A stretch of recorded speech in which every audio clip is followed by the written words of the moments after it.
अंगल मैसूर युद्ध का संक्षिप्त विवरण। प्रथम अंगल मैसूर युद्ध 1767 से 1769 ईस्वी में हुआ। यह युद्ध अंग्रेजों और मैसूर के तत्कालिक शासक हैदर अली के बीच लड़ा गया।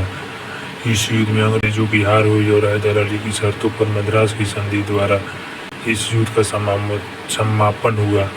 प्रथम अंगल मैसूर युद्ध में अंग्रेजों का नेतृत्व वारेन हेस्टिंग ने किया था। द्वितीय अंगल मैसूर युद्ध 1780 से 84 ईस्वी में। यह युद्ध अंग्रेजों और मैसूर के तत्कालिक शासक हैदर अली के बीच हुआ था। 1780 ईस्वी में शुरू इस युद्ध में भी हैदर अली ने अंग्रेजों को हरा दिया था, किंतु संयोगवश वह स्वयं युद्ध में घायल हो गया और 7 दिसंबर 1782 में उसकी मृत्यु हो गई।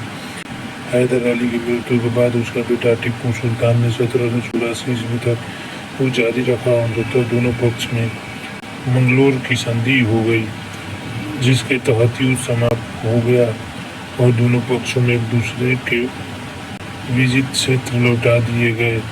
इस युद्ध के समय भी वारेन हेस्टिंग अंग्रेज का प्रमुख था।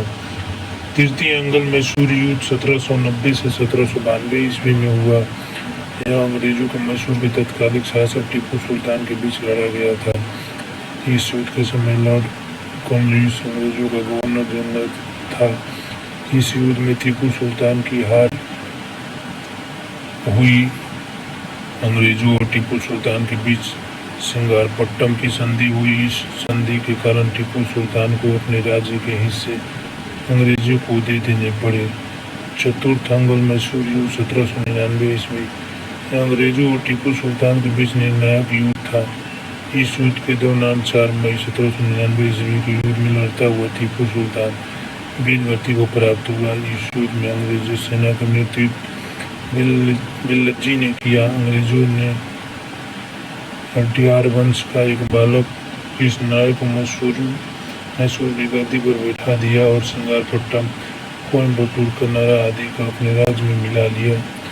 बंगाल मराठा संघर्ष में मुगल साम्राज्य के खंडर पर मराठों का अपना साम्राज्य बनाया। उन्हीं परिस्थितियों में अंग्रेजों ने भी लाभ उठाया। मराठे शेष भारतीय शक्तियों के सबसे शक्तिशाली थे, तो अंग्रेज कंपनी शेष यूरोपीय कंपनी में सर्वश्रेष्ठ बनकर आई।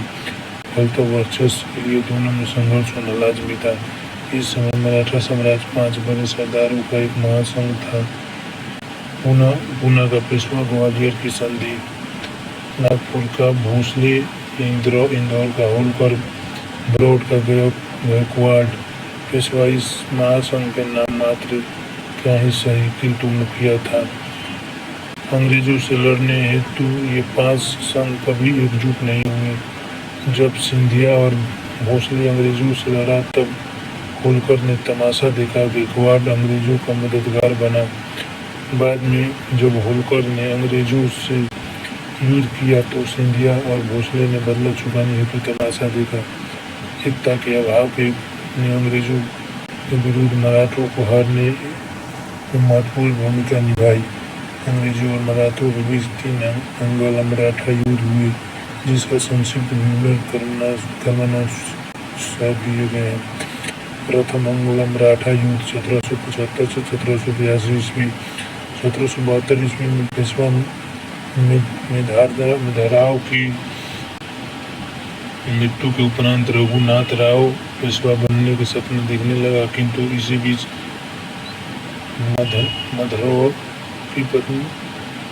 माधव राव की पत्नी ने एक पुत्र को जन्म दिया।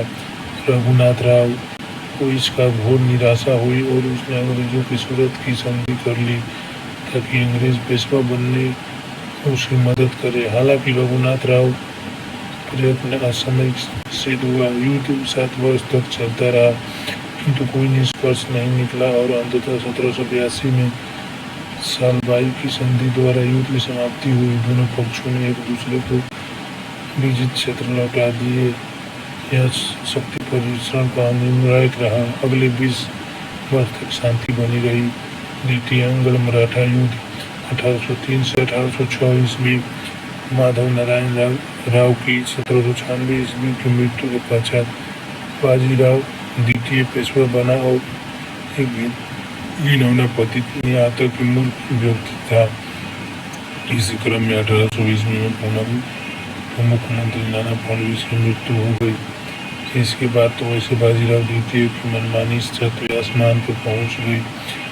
उसने अपनी स्थिति मजबूत करने के लिए मराठा सरदारों को फूट डलवाए, झगड़े करवाए और षड्यंत्र रचे। सन 1801 में पेशवा जसवंत राव होलकर के भाई बिट्टू जी की हत्या करवा डाली। होलकर ने भी पूना पर आक्रमण कर सिंधिया और पेशवा की सेना को पराजित करा पूना पर अधिकार कर लिया। उसने अमृत राव के पुत्र विनायक राव को पूना की गद्दी पर बिठा दिया। बाजीराव द्वितीय ने भागकर बेसिन में शरण ली और 1802 ईस्वी में अंग्रेजी संरक्षण को स्वीकार करते हुए पूना में अंग्रेजी सेना रखना स्वीकार कर लिया। इतना ही नहीं, पेशवा ने सूरत की कंपनी को दे दिया। बेल्जियम और लॉर्ड ने मराठा शक्तियों को पराजित कर उसके संधि के लिए विवश किया। संधि ने विवश होकर सुरजी अर्जुन गांव की संधि की तथा गंगा यमुना का क्षेत्र कंपनी को दे दिए। भोसले ने विवश होकर 1830 ईस्वी में देवगांव की संधि की।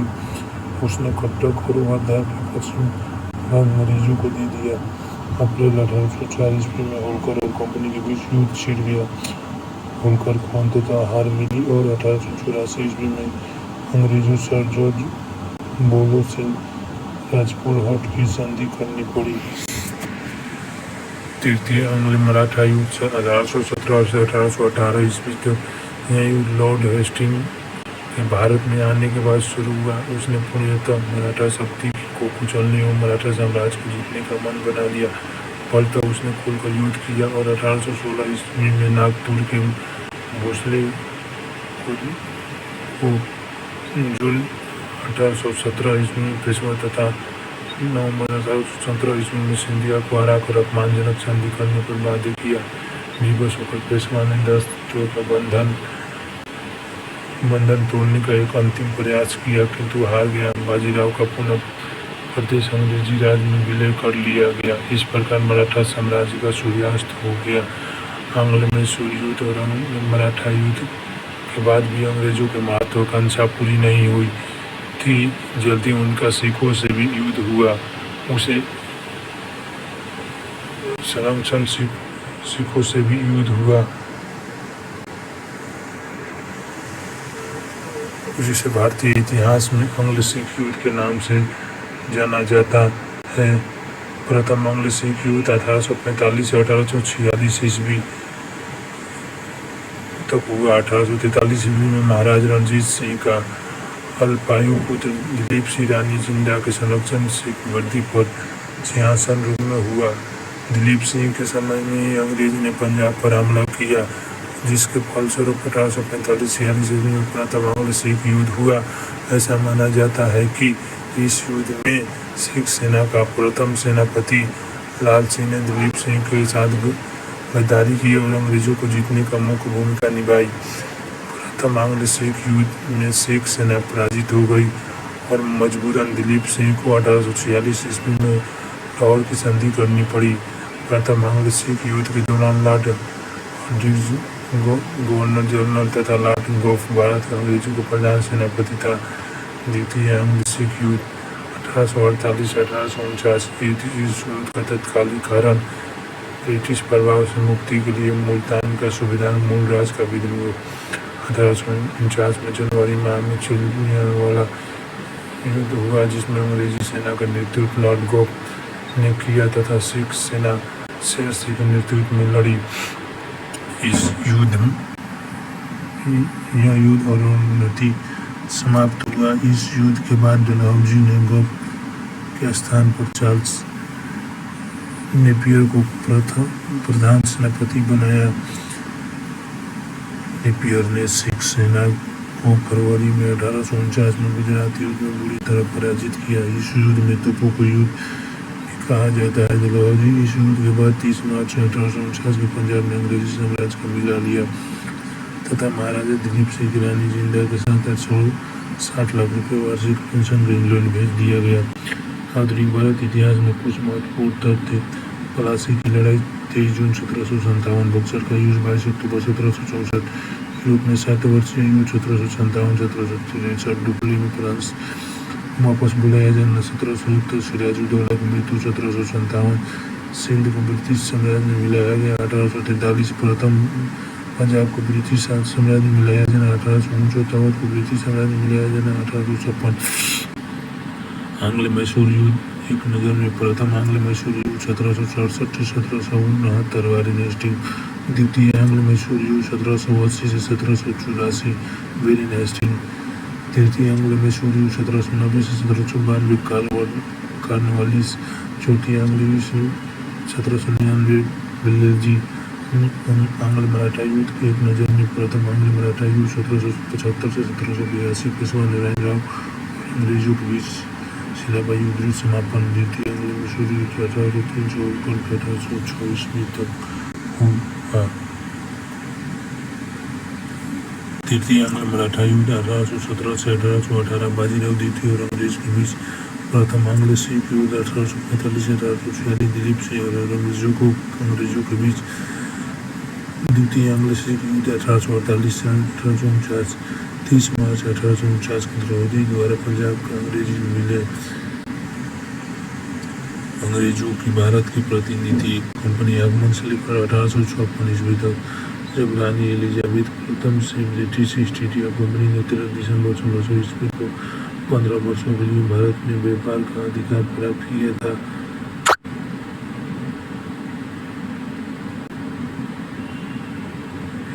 तब शायद यह किसी ने कल्पना भी नहीं की होगी कि यह कंपनी भारत में अंग्रेजों के शासन माध्यम बनेगी, किंतु हुआ ऐसा ही। ब्रिटिश ईस्ट इंडिया कंपनी ने भारत में अपनी सारी पतंजलि यूरोपीय कंपनियों को पीछे छोड़ दिया, यहाँ तक कि उसने फ्रांस से ईस्ट इंडिया कंपनी के व्यापार आधिपत्य के रास्ते हटा दिया गया, जिसका वर्णन हम कर्नाटक युद्ध से पहले ही कर चुके हैं। अंग्रेजों ने भारत में व्यापार करने के साथ साथ यह भी अनुभव किया था कि भारत में केंद्रीकृत सत्ता का अभाव और छोटे छोटे राज्य एक दूसरे के भिन्न देश की भावना रखते हैं।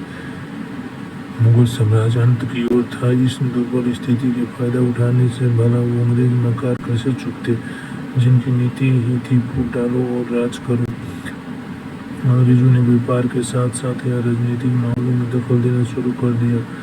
बंगाल, सिंध, पंजाब और सभी अंग्रेजों के षड्यंत्र की बारी बारी शिकार हुए। 1856 ईस्वी तक अंग्रेजों ने लगभग पूरे भारत विजय कर ली थी। व्यापारिक दृष्टिकोण से अंग्रेजों ने भारत का खूब शोषण किया। अंग्रेजों को भारत कच्चे माल के स्रोत इंग्लैंड में निर्मित वस्तुओं को बाजार के रूप में देखते थे। वे न तो भारत के थे और न ही भारत के भीतर भारत के प्रति हमदर्दी थी। वे भारतीय से चीज़ों को उत्पादन की आशा करते थे। उन्हें जरूरत होती थी। अंग्रेजों की स्वार्थी नीति के कारण भारत में लघु एवं कुटीर उद्योग चौपट हुआ। सूती कपड़ा उद्योग काफ़ी पतन हुआ। 1770 से 31 में बंगाल में भयंकर अकाल पड़े। इसमें बंगाल के करीब 1/3 लोग भूखे और महामारी से मरे गए। अंग्रेजों ने इस ओर विशेष ध्यान नहीं दिया। ब्रिटिश संसद में जब बंगाल में कुछ शासन और व्यवस्था का पता चला, तब मजबूरन उन्हें ईस्ट इंडिया कंपनी के मामलों में जांच बैठानी पड़ी। इसी के फलस्वरूप 1773 ईस्वी में रेलवे आयुक्त नियंत्रण कानून बना। भारत के मामलों में ब्रिटिश सरकार का पहला हस्तक्षेप था, किंतु वह प्रभावी न रहा। 1784 ईस्वी में ब्रिटिश इंडिया की एक कानून पारित हुआ। उस समय विलियम पिट ब्रिटेन के प्रधानमंत्री था। इस कानून के अंतर्गत ब्रिटेन में एक निर्णायक परिषद की स्थापना हुई। इस प्रकार ब्रिटिश भारत में दोहरी शासन व्यवस्था का स्थापित हुई। ब्रिटिश सरकार और कंपनी दोनों के 1784 ईस्वी में एक के अनुसार गवर्नर जनरल भारत अस्थायी शासन बन गया। इस पर केवल ब्रिटिश सांसद और निर्णायक था। 1793 ईस्वी में ब्रिटिश सरकार ने बंगाल एडमिनिस्ट्रेशन एक्ट बनाया। यह न्याय व्यवस्था को सुदृढ़ करने हेतु बनाया गया था। ब्रिटिश सरकार कंपनी को नई भूमि व्यवस्था लागू करने में जिसमें 3 प्रमुख थे। अस्थायी बंदोबस्त यह व्यवस्था 1793 ईस्वी में कॉर्नवालिस द्वारा बंगाल और बिहार में लागू किया गया। इस व्यवस्था के अंतर्गत जमींदार जागीर मालिक भी बन गया। उसमें हर साल निश्चित कालीविदा राजस्व निश्चित राशि सरकार को देनी पड़ती। उसमें कंपनियों की नियमित आय प्राप्त की जाती थी।